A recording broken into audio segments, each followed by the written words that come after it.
All right, good afternoon or morning, depending on where you guys are today. This is Brandon with the National Minority Equality Forum with our Friday webinar. Today, we're going to talk about the COVID-19 vaccine equity and making sure that it reaches underserved communities. Leading our discussion today is the one and only, with the Spellman in the background, Dr. Loren Robinson. Now out of Texarkana, Texas. She's a member of our advisory board. She's a VP at the hospital. She just does all things. So I'm just going to go ahead and turn it over to Dr. Robinson, someone far more educated in this space than I am, to help lead the discussion today. Thank you so much. And I'd say good morning or good afternoon, depending on your time zone. And I thank you all for joining us today for such a timely discussion.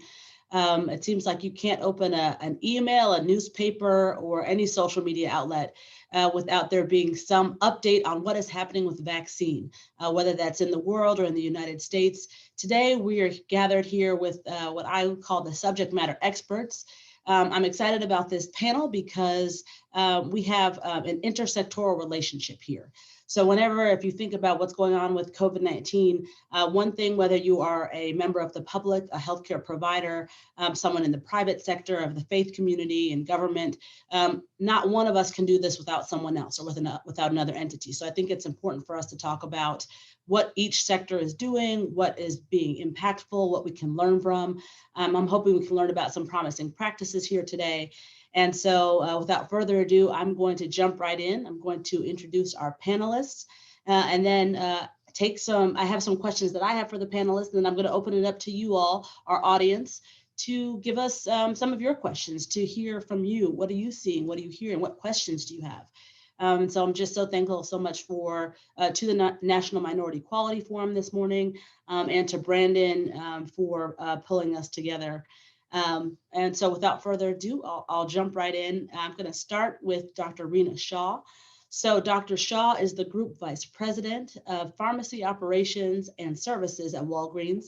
She began her career at Walgreens in 1998, so she is not a newcomer to the company, and so has a history that she can talk a little bit about, but I think also really speak to kind of the present and future of the role that Walgreens will be playing in COVID-19 vaccine administration and how we reach underserved communities. We are also joined by Reverend Matthew Watley. So Reverend Watley, I like that in your bio, it says you're a kingdom builder. So I appreciate that. I think we're all a member of a huge kingdom. And I think COVID-19 has touched so many lives that it's trying to be a kingdom shaker. So I'm all about a kingdom builder this morning. So Reverend Watley is a pastor. He is also a speaker and author. He is based out of Silver Spring, Maryland. And so he also does a lot of work with the Black Idea Coalition, and so has worked with small business owners, large business owners, and can speak to that community impact as well. We will also be joined by Dr. Cameron Webb. Dr. Webb has most recently been appointed as the Senior Policy Advisor to the White House's COVID-19 Equity Task Force. So we look forward to hearing from him when he joins us as well. Without further ado, I am going to jump right in and start to ask some questions. So Dr. Shah, if we start with you, we know about Walgreens for, depending on if you're a major metropolitan area, we do have Walgreens in Texarkana. But so I'm going to do kind of a combined question. So how is Walgreens thinking about reaching into low-income areas that may not have a Walgreens? And how would that outreach look, and what would that mean for those communities? Yeah, first of all, it's so great to be on this panel. Really appreciate the opportunity, and really appreciate the fact that we're talking about these really important topics, because vaccine being able to be equitable for access to care is such a critical component in order for us to be successful in the future. As you mentioned, Dr. Robertson, we have stores across the country. We're within 5 miles of 80% of Americans across the country, but that doesn't mean we're everywhere. And in communities, we do have quite a bit of presence in communities of color, as well as underserved communities. But there are times when there's individuals that have transportation issues, or any sort of barriers in place where vaccine equity might be impacted because they can't get to a Walgreens per se. And in that situation, what we're doing is we're working with local state officials, community leaders, and other organizations, such as the partnership with Uber, so that we could be able to either help patients get to our Walgreens and get vaccinated through those types of partnerships, or on the opposite end, having our pharmacists come to a location on site within that community to get vaccinated. And we've done that with flu in the past, where with flu and pneumonia vaccinations, we have mobile clinics per se, where we're coming on site to help support patients, you know, as they need to be, as they see fit. That's fascinating. I think when we think about partnerships, I don't think I knew that there was that partnership with Uber, and in an area where we're ramping up our Uber in Texarkana, where I used to be very dependent on Uber in Philadelphia. It's so important to think about ways that these kind of ride sharing disruptive technologies can be leveraged for good. So I think that's really good. Question for you, Reverend Watley. As we think about how do we mobilize our faith-based community, what can churches do to assist in the fight against COVID-19, and then kind of spread information, factual information about the COVID-19 vaccine? Sure. So well, thanks first everyone for allowing me to share the platform. I've termed this as a two-front war. On one side, we're trying to convince minority communities, particularly the African-American community, which has legitimate reason for concern and hesitancy, and to distinguish the difference between healthy skepticism and circular reasoning, so that we can inform persons in our communities and encourage them to take the vaccine. At the same time, we are serving as advocates at the state and local level where these decisions are being made about distribution, about how to get the vaccines to our people, because we see ourselves, what Amazon refers to as that last mile delivery. That, you know, of course, in a city like Chicago, 5 miles could be 50 miles, depending on what side of the what side you're on. But we know that churches are everywhere. My running joke has been, unless we're going to start, you know, authorizing liquor stores to start giving out vaccines, when we say community-based organizations, we're really talking about churches. Because these are the trusted voices. These are the places where people go and vote, where other civic activities occur, and quite frankly, where people have the greatest confidence and the greatest comfort level when it comes particularly to issues of sensitivity. So take, for instance, I'm in Georgia now. I just got through presenting to 600 churches here in the AME denomination. But Georgia is a place that has a very, you know, scarred, recent, as of within 3 months, you know, history of governmental, you know, intrusion and discrimination in voting.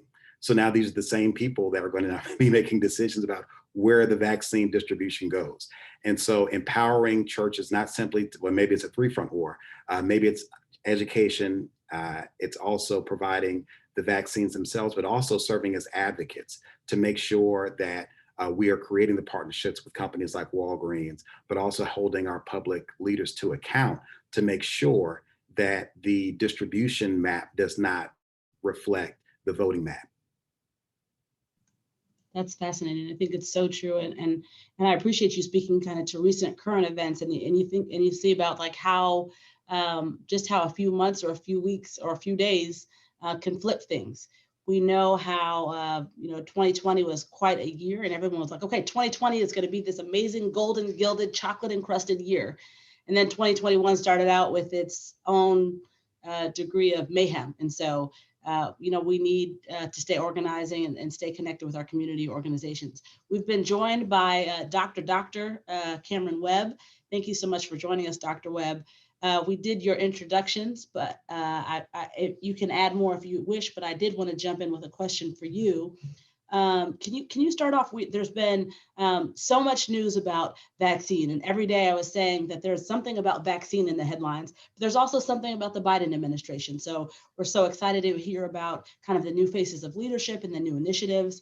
But a lot of times it's like, this has been announced, and then the next day they're on to the next thing that's been announced. So you are such a key speaker this morning with us. Can you start off by providing kind of an overview and update on the Biden administration's strategy for vaccine, and specifically for vaccine equity, because I think that's the piece that we've all been waiting to hear about. What is this strategy and how are we going to get that done? So if you can speak a little bit to that.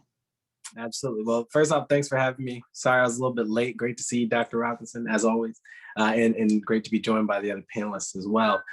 You know, in the Biden-Harris administration, we say it all the time, equity is at the forefront of this COVID response. It's something that isn't just talked about. You know, there's a real passion for it that President Biden has, and a passion for it that Vice President Harris has. And you may remember when she was, you know, then Senator Harris, she introduced a bill about addressing data gaps with regard to race and ethnicity in COVID. And so I think this is a very genuine passion and interest in centering this pandemic response around equity. And that's where, you know, the role that I'm in as a senior policy advisor for equity comes into play. We're really cutting across all aspects of the COVID response and making sure that we're infusing that equity mindset into it. And that's equity by race, ethnicity, by geography in terms of rural or urban, by disability status, by, you know, documentation status. You know, I think there's so many different factors that we want to keep in mind.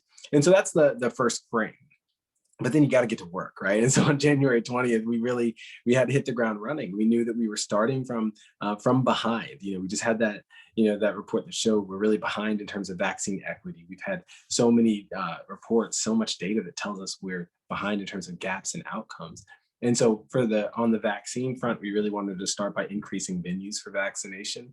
And so we did that through really 5 different models, you know, supporting funding for state and local, you know, vaccination centers, but also standing up federally run mass vaccination sites, which is really important. And I know Texas, where you are, just got a couple the other day. Also our retail pharmacy program, our federally qualified health centers program, as using those as venues for vaccination, and then finally mobile sites. So we think the complement of all of those is going to be really important to address kind of the vaccine equity piece, because in each of those programs, we infuse equity in how the sites are selected. So that's really what the goal is. And I think it's a start, but there's plenty to do. Exciting. You created a tall order there. So we're excited. I'm glad that we've got so many folks contributing. And I think it's a really unique time in our country where people are coming together across so many things really just to get this done. So whether it's state lines, so Texarkana is that we're a bi-county and a bi-state city. And so as we've been planning for our vaccine hub here in Texarkana opens tomorrow. I just got back from our site visit for that. So it'll be a busy weekend. It's going to be 7 degrees in Texarkana. So that will be an interesting opportunity. Everything is an opportunity now. I don't use the word challenge. So I'm excited for that. So let me ask you, Dr. Shah, are there key learnings as you've started to move from the current phase of where we are in vaccine administration? And for those who don't know, pharmacies have really been a front line for the general public who meet, whether it's phase 1A or 1B criteria in communities where you don't have a hospital or a health center or a community center or a federal site that's been stood up. The pharmacies really have been a front line in vaccinating individuals for those who don't know. But are there key learnings that you can share that will influence as we kind of move and start continuing this conversation about equitable access for communities of color? What learnings can you share with us? Yeah, I think it's been definitely an interesting ride the last couple of months.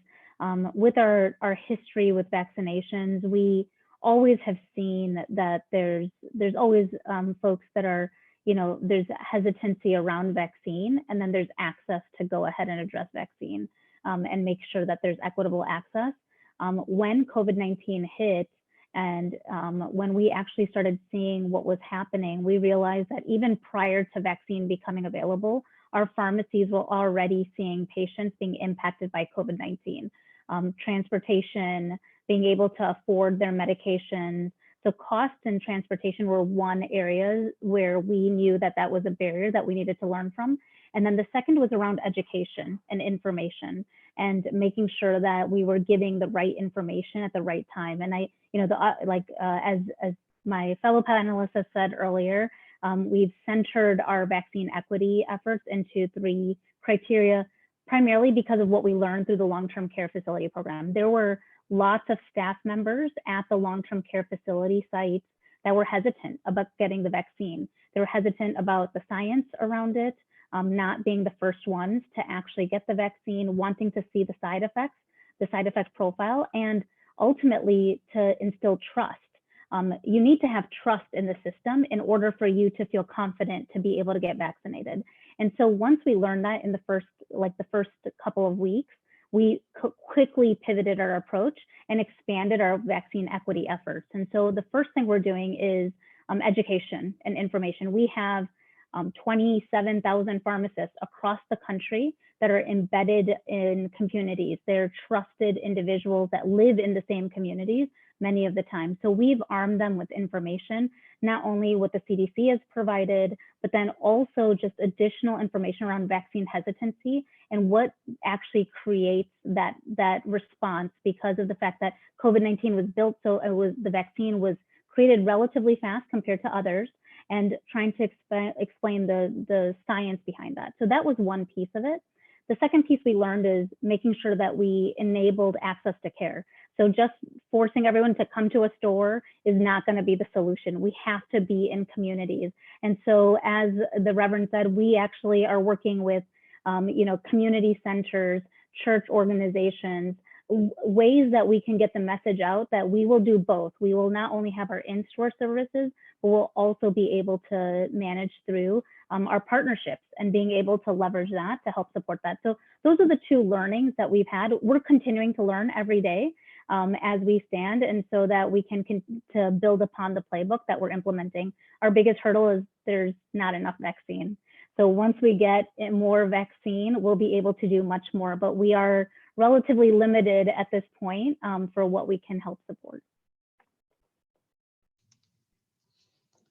Reverend Watley, I have a question for you around challenges or opportunities to achieve equity. So, this is Black History Month, and so folks are talking about the history and from whence we came, or actually whence we came. You actually don't need the from in front of whence.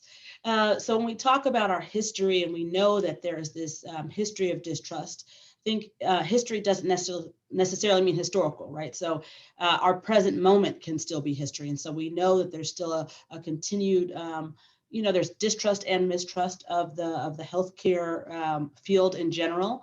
But as we talk about achieving equity and we talk about achieving healthcare equity, what do you think are some of those barriers? And then I think to tie in, and then I'll kind of open this up to the other two panelists as well. There's a lot of dis and misinformation about the COVID-19 vaccine as it relates to kind of how it was developed, where it's coming from, who wants you to get it, why you should get it, what's in it. And so I think that is a challenge to equity. But I think from what you're hearing and what you're seeing, Reverend Watley, what do you perceive as some of the most pressing challenges to achieving equity for our underserved communities? Well, I'm going to choose D, all of the above. I think that the hesitancy battle is actually turning in our favor when we look at the research and what statistics were saying in the fall versus where they are now. We have made huge strides, so we're encouraged by that, and we think that that will continue to build success upon success. So the more people are seen and on social media, with pictures of shots in arms, and they don't grow a second head, the more people will be encouraged to know that it's safe. We've put together a series of videos. We did it back in the fall, early fall. We did a series of national clergy videos because we knew that it had to be trusted voices, but the same concerns, issues of misinformation were impacting my colleagues. So we had to start with us to say, listen, let's get, advice from the experts. So we had Dr. Kizzmekia Corbett from the NIH. We had Dr. Leon McDougall, who's president of the National Medical Association, Dr.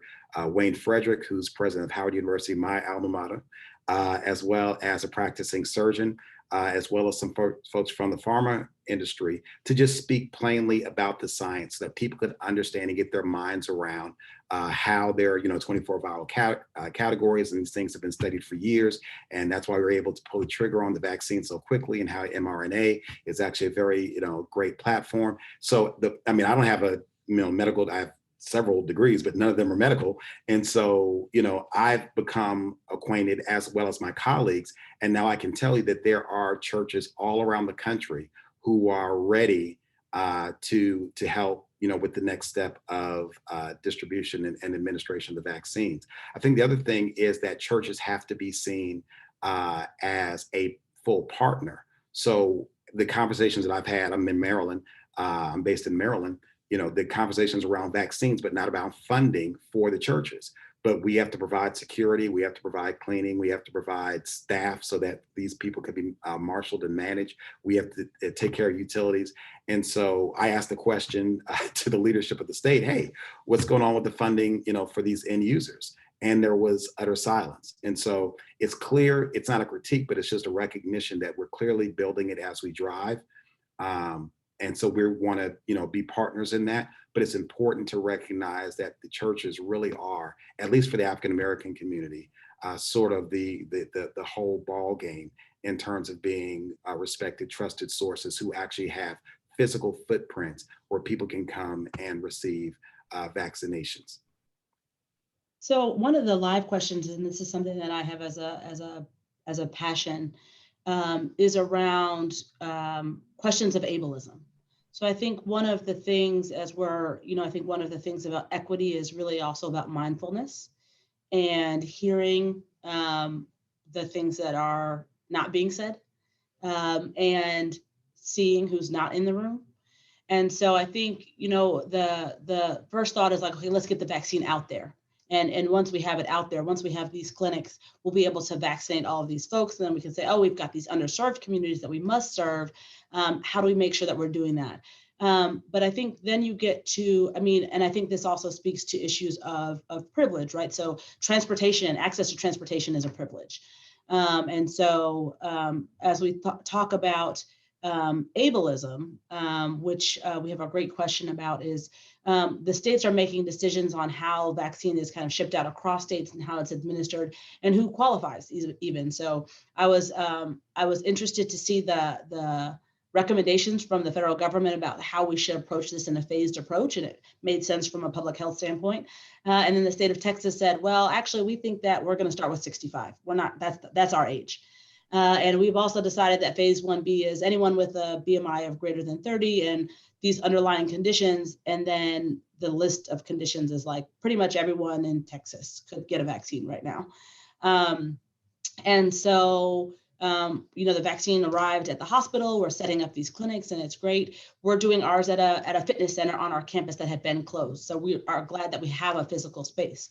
But when we talk about ableism, it is very difficult for people who cannot walk, who do not have access to wheelchairs. If you have access to wheelchairs, getting a van that can transport your wheelchair to get to a facility, only then to arrive to figure out that the facility can't accommodate wheelchair access. So how do we address ableism as it relates? And I would ask that question to all three of our panelists, because I think each of you can touch on ableism in a different way. We say that we're here to serve, but how do we kind of go outside of our four walls to serve those who can't get to us? I can, oh, I'm sorry, go ahead.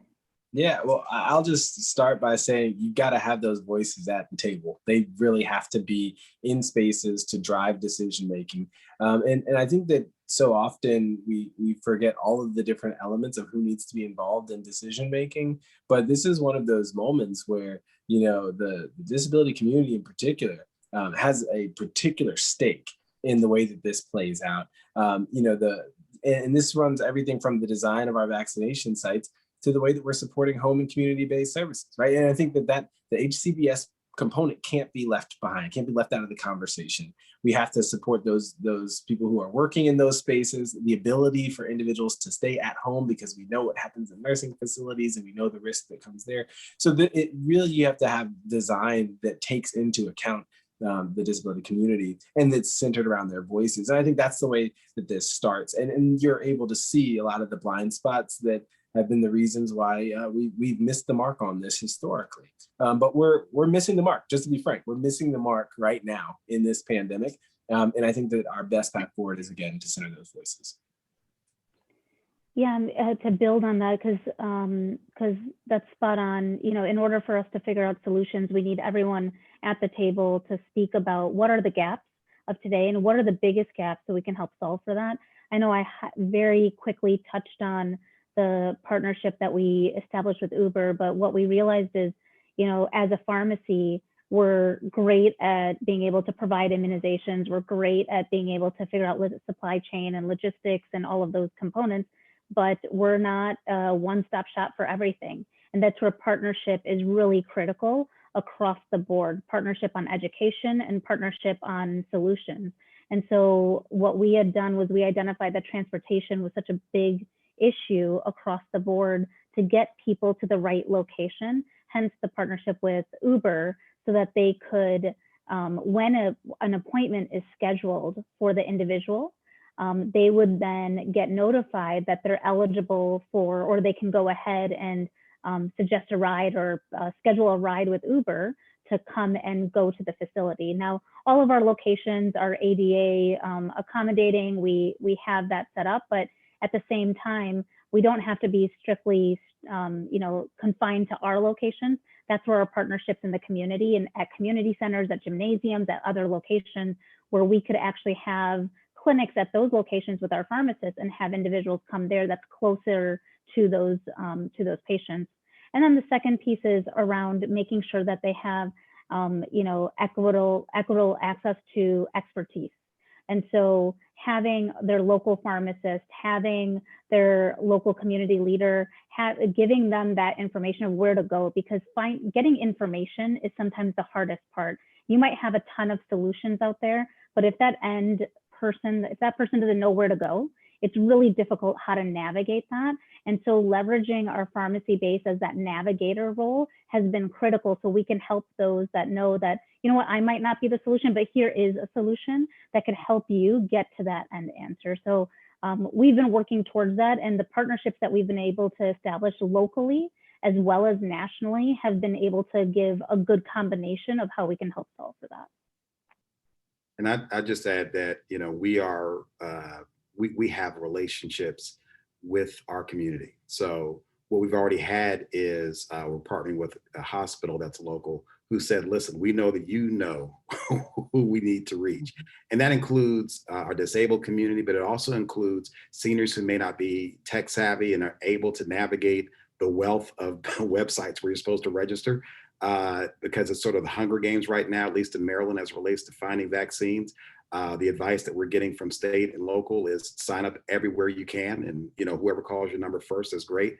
But for grandmothers and grandfathers and others who don't have, just aren't able to navigate those, we're actually helping to bridge those gaps as well. So whether it's physical disabilities, whether it is issues of technology, because we have longstanding relationships, and quite frankly, we know our people, at least within the reach of our congregations and also our community. And I should say that my colleagues that are working around the country have expanded their reach because of the pandemic. We're now feeding folks all over that will never enter our doors for worship, but we've built relationships with them because week after week we're putting food in their cars. And so again, we're seeing who is, and we've been doing testing at those spots as well. And so our reach is growing and our intelligence around our communities are growing. And so our prayer is that we will continue to build relationships and pipelines with pharmacies and other healthcare providers so we can get to the people who need it the most. I think that's a great point, Reverend Watley. I think one of the things for both you and for Walgreens, so everyone knows Walgreens. So they trust Walgreens. That's where they can get their prescriptions. That's where they know they can get anything they need. My mom is retired. She goes to her pharmacy probably once a day to just check in and see what's going on there. She trusts that it's going to be there. That's a trusted piece of our community. And likewise with churches, we know that they're going to be there no matter what. And I think especially when you don't know what's going on, I think faith gives you that opportunity and that space to kind of take a deep breath and acknowledge, I don't know what's going on, but I'm in a space where I feel okay with that. I think healthcare folks trust to a degree, but trust takes time. And so I think the church pharmacies have been in our communities for a long enough time that there is trust there. And because trust takes time to build and we don't have time to waste, it's a challenging kind of double-edged sword there in terms of we're saying, hey, you've got to trust the community. You've got to trust this information you have. You've got to trust the healthcare corporations, the companies, the government. You've got to trust everybody right now because we've got to get through this. But because trust takes a long time to build, that can provide a significant challenge or present a significant challenge for all of your organizations to overcome.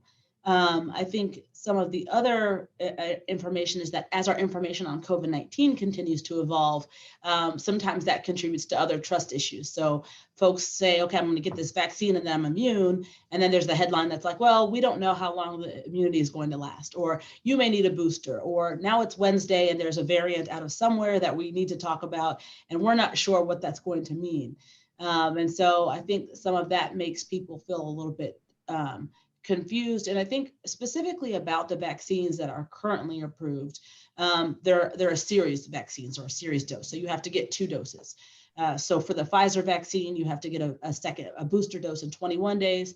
For the Moderna vaccine, you have to get a booster in 28 days. That itself can be a logistical challenge, especially for underserved communities or communities that may not have consistent access to a cell phone, a way to reach out to them to remind them about their second appointment coming up. For folks where housing and homelessness is a challenge, substance use disorder, there's a lot of inconsistency in their lives that might make it difficult for them to follow back up, and or for institutions to follow back up to get them back in, let alone knowing which vaccine you received. So there was this big thought that the panacea for this would be a vaccine that's a 1-dose vaccine. Excuse me. Johnson & Johnson has come forth with their vehicle for this. There's excitement that they have a 1-dose vaccine, but there's a lot of questions. We receive questions ahead of time. There's a couple of questions in the chat. And one of the things I most commonly hear now is we're hearing that there's a reduced effectiveness with this Johnson & Johnson vaccine.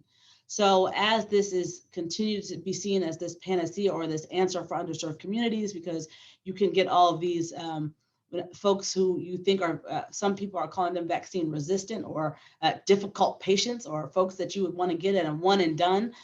What is the answer to that? Is Johnson & Johnson this panacea?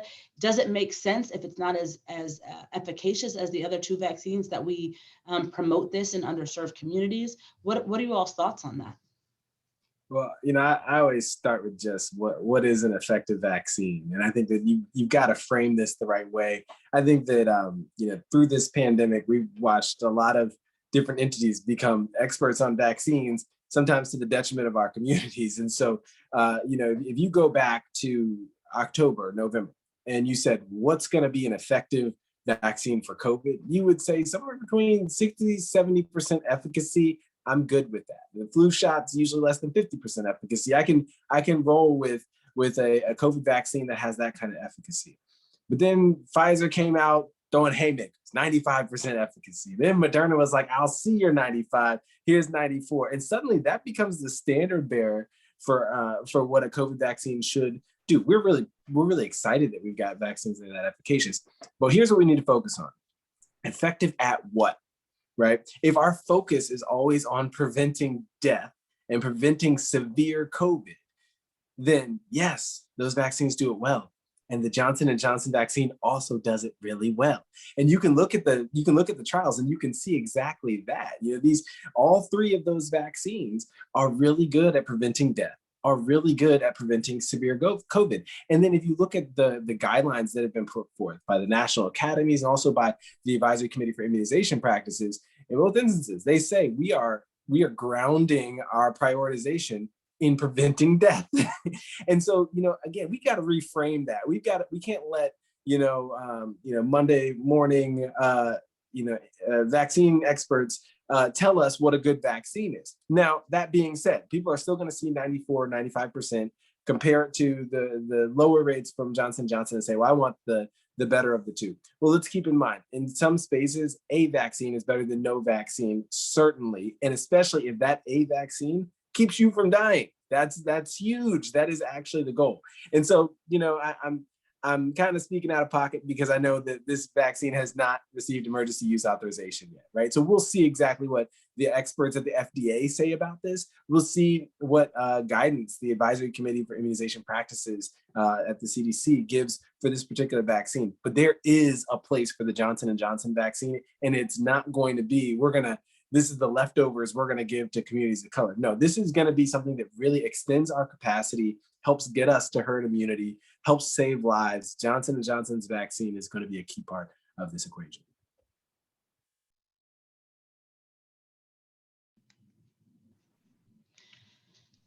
So more thoughts on, well, I'll save that one for a little bit later. Okay, so this is something that we're seeing in the hospital. So everyone keeps asking me. I came to hospital administration from public health, so everyone then thinks I can forecast. So it says, okay, Dr. Robinson, what is the next 3 weeks? What is the next 4 weeks going to look like? And we've started to see a decline in hospitalizations. And so everyone's like, oh, well, I just got the vaccine last week, so that's probably why the hospitalization rates are lower. And so, we're trying to figure out, do we think that this is this a lull, or are our cases really down? I think we're hearing all this stuff about variants. It sounds like we probably have. I'm hoping it's not as huge as the January surge, which was unprecedented. I was thinking back to last March when we had 9 patients at our hospital. And I thought, and I brought my team together and said, look, I don't know if we get to 10, what's going to happen here? How are we going to take care of 10 patients with COVID-19? And, if you knew what the plans that God had for you, you probably would run the other way. But, we came through it and we have persevered as a community. But I think there's a lot of things at play. So it's good that we've got the vaccine going on.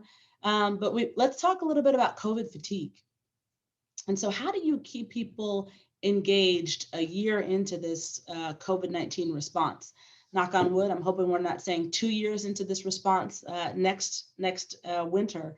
But how do we keep people engaged and help them understand the urgency and why it's important for them to get vaccine? And how do we help people understand that? And how do we keep our information current so that you don't have folks kind of walking maskless into our Walgreens or insisting that they don't need to wear masks or socially distance at church? How do we keep folks engaged on that conversation? I can go ahead and kick that off. First of all, I think that the explanation on J&J is exactly spot on. What we're trying to avoid is death and hospitalization, and having vaccine available to do that. To think that a year ago, we were starting to see the first instances of COVID-19, and we were hearing about Seattle and what was happening. And, to your point, Dr. Robinson, we were probably thinking, oh, that's not going to hit us as hard as that, and we'll figure it out, don't worry. And then 1 month goes by, and 3 months go by, and 6 months go by, and fatigue is real. Like, it is absolutely real. I'm seeing it in my pharmacists. I myself, it's exhausting, certain days. And, when we, especially in healthcare, and if you're a community, like pretty much what our responsibility is to serve the community. So we're servers of making sure that our communities stay healthy and safe. And that's what our responsibility is every single day. It can get tiring because of the fact that we haven't gotten to our new normal yet. And there's 2 ways of handling it. One way is, just avoiding it. And to your point, stopping to wear masks, like not actually socially distancing and going down those protocols. And that will just get the situation worse.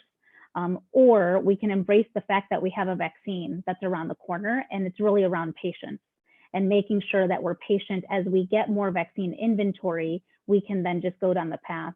So to answer your question of how do we make sure that the message stays clear, we need trusted individuals to continue on that message, to lift our spirits up and to help share that in 3 to 6 months, that it will get better as long as we stay connected and stay on course. The minute that we don't stay on course, it will be extremely difficult for us to get back into a situation where we're able to get back to our new normal. And the fact that we have a vaccine available now is, it is absolutely incredible that everyone was able to come together, the science behind it, to get a vaccine, to get 3 manufacturers available to produce this much vaccine to support the world pretty much has been fantastic. We just need to let the experts be heard. And that's where, it's easy for everyone feels like they're a vaccine expert. My parents feel like they're vaccine experts. They aren't, but, we need the experts to be heard. We need the physicians, we need the scientists, we need those folks that are, talking about what the next 3 to 6 months are going to look like, to share that with the community to instill trust. And then the second piece is we need to be real. things are going to change day in, day out. That's what COVID has taught all of us. There are going to be new variants that come about. That's okay. We've survived that. We have to just figure out what our next step is from there. We need to be real about inventory of vaccine. It will come. It'll just take a little while, but we'll get there and it will come. And then the third piece is, if there are gaps, go to your trusted expert to see how you can help solve for that gap. And so it's a tough situation though, and I do commend everyone that's been a part of it, because we will all be celebrating together in one, hopefully on one panel, on one stage, one day, sometime soon, so we can high five at each other because we've gotten through it. But it's just, it's coming around the corner, which a year ago, I don't know if we could have said that.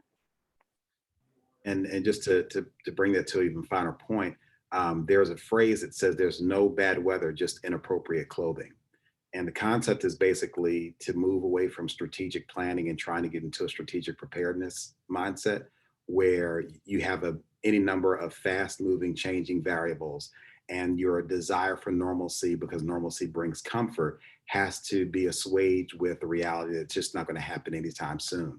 So in very much, I've been using like World War II as a sort of, philosophical model for how I'm trying to lead my congregation and community through this. But I also recognize that there are some contextual things that we have to recognize. This is great. We have a wonderful panel. There's 183 participants on. That's wonderful. I don't know what Beyonce's latest hit viewership was on YouTube, but I'm pretty sure it's a little bit higher.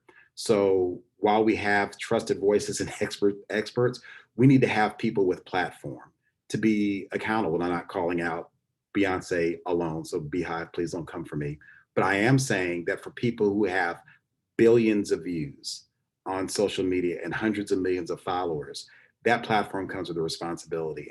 And for those who have access, we have to provide them the guidance so they can help us in this war. I've seen some celebrities just put out some huge misinformation. And I'm like, guys, lives are going to be lost because you're spouting stuff that has no basis in reality. And do you realize that people are going to make decisions not by going to the CDC website, but by going to Instagram and making a life or death decision based on a meme? So I fancy myself a realist.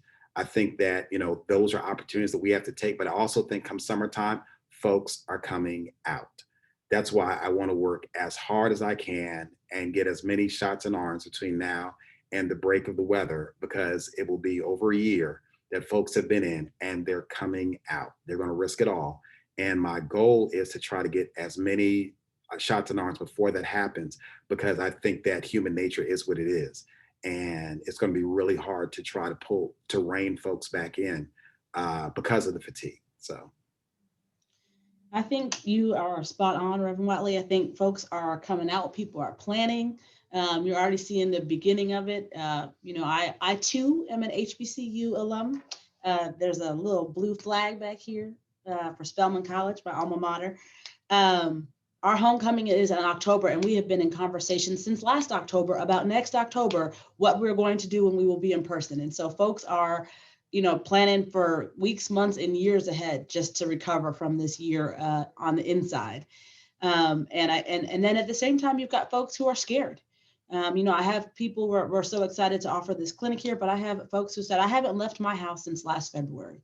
They've been doing grocery delivery. They've been doing homeschooling. There's so many issues about the long-term impacts of COVID-19 as a virus. What does long COVID look like? How long is it going to take me to recover from this virus as a patient? But then when we think about how it's affected lives and how it's affected communities, we've got, all of us could write an encyclopedia series of books about how long this is going to take. So it's going to be interesting. And I think you brought up a good point as we talk about moving toward strategic preparedness. And so I think one of the things that COVID-19, especially for folks who are not people of color or who are not familiar with public health literature or whose eyes have just been closed for their entire lives, is that now almost everybody can say the term health equity and has seen that on some platform. And so for a lot of people, this is the first time that they've really seen health disparities or understood, or people are saying, COVID-19 has highlighted health disparities for the first time. I think every single person on this call or on this panel probably knows that that's not actually the case, but it is the first time that it's gotten such a huge highlight and gotten so much press and there's been so much discussion, and has been the topic of conversation of people who are not people of color. And so when we talk about strategic preparedness, I think there's a lot of kind of acute short-term lessons that we have seen and learned, but what is this, what are our plans, or what are our efforts going to be to address health equity going forward? So we've learned some quick lessons. We've had to leverage some what we call promising practices. I don't know that there's such thing as a best practice. I think there's folks who think they know best practices, but if you think you're the smartest person in the room, you're probably in the wrong room. So I think that we have promising practices and folks to learn from, but where do we go from here? How do we prepare ourselves as community members, as organizations, so that we can move forward, and so that the next time this happens or when something else happens, we're not starting from ground zero. We have this platform because we've already built, whether it's alliances or plans or these partnerships to be able to build and move forward and learn. Yeah, and so I'll start this one off. In my initial answer when you asked about health equity, you couldn't tell, but my two kids came to the door wanting me to get, so I kind of abbreviated the answer. But what I will say is, this is COVID, right? But what I will say is this, there's a national strategy document the Biden-Harris administration has released. Goal 6 is all about health equity, and it's talking about what some of those different components are. But the way to look at this is that there's the sprint to get through COVID, and there's the marathon to just change the way that we look at health and health equity and the inequities that have been pervasive in our society since the slave health deficit, since W.E.B. Du Bois' Philadelphia Negro, since, Dr. King talked about of all the forms of inequality and justice in healthcare is the most shocking and inhuman, or since the Heckler Report in 1985, or since unequal treatment in 2002, we've known about these inequities, right? Nationally, we've talked about them, but what we have in this moment is we have a national consciousness that's been aroused. And so how do we translate this sprint into the marathon? That's what we have to really focus in on. That's coordination, that's collaboration. That is every state and locality having their equity officer, their entities who are saying, hey, what does my work look like? But also recognizing that person can't exist in a silo. We can't have this is the minority health person, and then we've got the rest of health. No, it has to be so intimately intercalated into all aspects of being. Health can't be siloed off. Right? Health is in all policies. We know that that is true. We know that that is what we're seeing play out in COVID. We're seeing it play out in the form of our housing instability, our food access challenges, our transportation challenges, of course, access to healthcare, all income inequality, all those different dynamics coming to bear. It's telling us that this is all related. It's all one story. So I do think that in the response, it has to be that we're looking at this in the big picture. That's both, I mentioned vaccine equity earlier and kind of focused my answer there, but we still have to get to testing equity. We still have to get to that point where we're talking about, access to care, so that no matter who you are, no matter where you are, you can get the resources that you need. And then that COVID relief that's been promised, those trillions of dollars that have been going places, where's it going? And is it going to the communities that have been hardest hit? Equity has to be pervasive across all aspects of this response and this recovery. And we, as the American people, have to hold, our leaders to account on that at the state, local, and federal level. And then maybe just building off of that, it's so easy to have, because exactly what we were talking about, it's easy to have an individual responsible for diversity, inclusion, and equity. And you just have that one person, but really in order for us to solve for this is a systemic issue that we need to change in how we perform our day-to-day operations. And that's what we've actually reevaluated to see across our store base, which, in the 90s and 2000s, we were so focused on making sure we had access to care. So we opened up a ton of stores, which is great. But then what are we doing in those stores?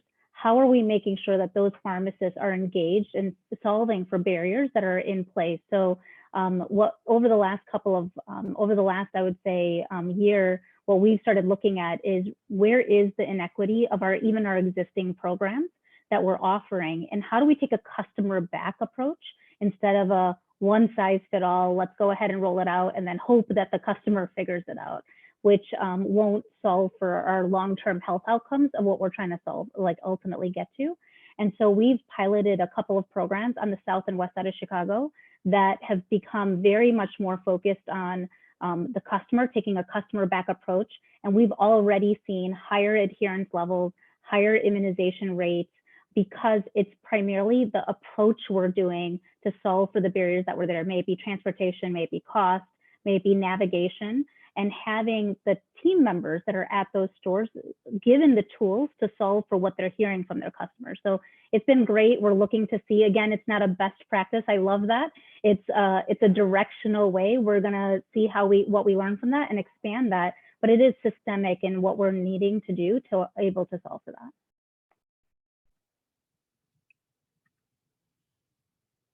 Yeah, they killed it.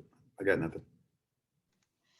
So one of the things that I think, and I'm not sure, Dr. Shah, where you reside, where the money reside, but if we start to talk about, again, who's not in the room. So we talked about ableism a little bit for rural communities, folks who live, far away from an urban area or far away from something that's designated. So technically Texarkana is a rural hub. We're within a few minutes of being rural, but we're not quite rural. And so how do we reach rural areas is the first part of my question. And then again, as we talk about, so the state of Texas has said, hey, in order to be a vaccine hub, you have to have a strategy to reach underserved communities.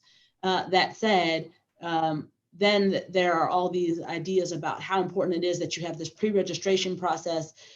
Please provide the website for your registration process. And so it's like, well, yes, there probably are a lot of underserved communities and folks who live there who have access to internet access, but folks who don't, how do they sign up? Especially when you have 2,000 spots that are booked in an hour by people who are sitting there with some kind of bot or 16-year-old child who they said, hey, book everybody in the family for a vaccine appointment. And so how do we, one, reach our rural areas? And then as we think more broadly about underserved communities, how do we ensure that they have access? We've said, publicly, hey, we have the vaccine here, but those folks aren't going to hear that message because they may not be, on their computer at the time that you tweet it out, or they don't have Twitter, or they don't hear about that. And so how do you ensure that those communities get access, even as they are kind of a subset of an underserved community? So from a rural standpoint, like we've kind of touched about it a little bit before, but ultimately, to your point, we have our locations of where they're set up, but leveraging partnerships in the community is that second phase of that. And so that our pharmacists and our team members can go and conduct mobile clinics and be able to go into those communities and help serve those patients so that they can get vaccinated. And then being able to leverage partnerships so that we can get them to the clinic as needed. But that is something that even though we have presence across 80% of Americans, there's still that 20% we need to account for. And with that, making sure that their community leaders know how they can partner with Walgreens, partner with other pharmacy providers on being able to come into those communities and help support, or vice versa, setting up a way that they have. And we've seen this plenty of times where there's individuals that have transportation that come into the community where the vaccination clinics are happening and managing it between the two. So those are different ways that we're helping to solve for that issue. When it comes to the second part of making sure like it's easy to schedule an appointment, you're right. It's I think the Reverend mentioned it's like Hunger Games that are out there right now. The appointments and the vaccine availability is limited, and it's limited because vaccine production is still underway. And as more vaccine becomes produced, as more vaccine is available to the general public, it'll help increase the number of locations that will have access to immunize as many people as possible. But what we've started to do is, because we know that not everyone has access digitally, those that are not digitally savvy aren't able to go at like 12 o'clock at night and see what the next set of appointments are. It gets really difficult. And so caregivers are helping out a lot with their family members, but there are a lot of people that just don't have time or can't do that. what we've set up is that we do have an ability to schedule appointments over the phone so that you can call your local Walgreens and schedule appointments. And then in case you do walk in, you know, you can schedule an appointment when you walk in, but it won't be for that day. It'd probably be for an upcoming day or two. The issue right now that we have is we're disappointing a lot of people. We just don't have a lot of appointments. So every time someone's coming in, it's more of a not yet, but will come, you know, soon enough. And so we have signed up. What we've done is we've set up a way that you can get alerted. So if you're interested in getting those alerts or information, so if eligibility changes in your state, it went from 75 to now it's, you know, 18 to 74, and it's health conditions. When that changes, when those changes happen in your state, we can inform the patient so that they know to go ahead and call, or they know to go ahead and go online and schedule an appointment. So that's one thing that we've done. And the second piece is that we are arming our team members as well as community leaders with that same information so that they can help educate their constituents as well. Yeah, I would only add that there's several, you know, so I'm in Georgia, and they just got through, you know, a very pivotal election, obviously. What I just said to the 600 churches I just addressed was the same mechanisms that you all use to get folks registered and get folks to the polls. I need you to fire up that machine again, because this is the exact same game. And that's, you know, especially for rural areas, really important, because people had to go and help people to fill out their voter registration cards or go online and to fill those things out and to make sure that they weren't purged from the rolls. So again, a lot of the infrastructure is in place. That's when we need partners like Color of Change and other really large election groups to help, because they actually have the ability to get boots on the ground, and they have a whole lot of information on a whole lot of folks that can be mobilized very quickly. So to the extent to which, you know, we have the will, we certainly have the ability to do it.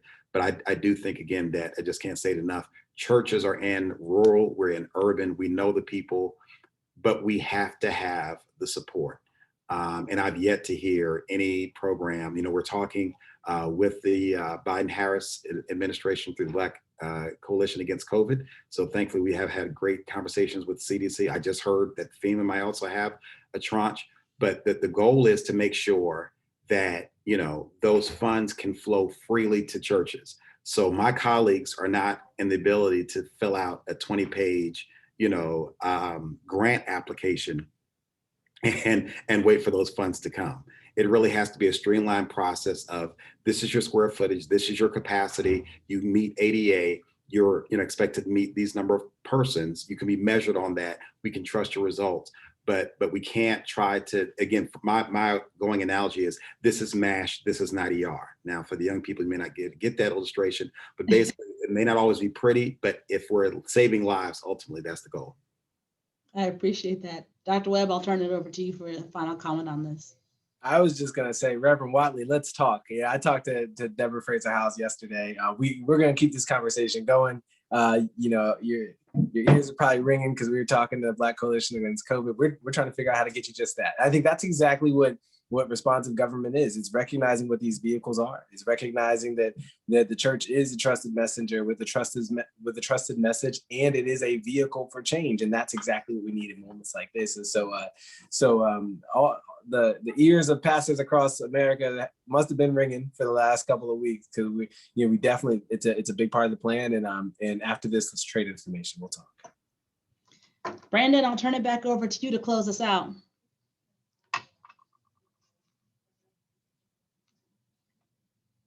Oh, you're on mute. That mute thing, right? Now, thanks so much. Thank you guys all for a thoughtful discussion. We really appreciate it. I'm looking at the comments, and it seems like people appreciate the facts that you all present and the honesty. And so we're going to we're going to keep trying to do that at MQF. And so thank you guys for educating. Is there a way that folks can get in touch with you or whatnot? If you have any, if you guys have anything you want to point them to, or a message, or because you can add your Brandon, you can share. Oh yeah, I can do that. I was gonna say, Brandon, you can share ours. Okay. Yeah. So we'll just put you can share our contact information, and we can take it from there. All right. Yeah. Well, and if you want to get something to the administration on this, there's a COVID-19 equity at who.eop.gov. That's directly anything focused on COVID and health equity. Feel free to shoot us a note and happy to take a look. All right, great. Thank you so much. So what we'll do is when we send the video back out, we'll also make sure we have that information about your organizations and how to reach you or somebody on your team. So with that, thanks a lot, and everybody have a good weekend and see you next Friday. Thank you. Bye.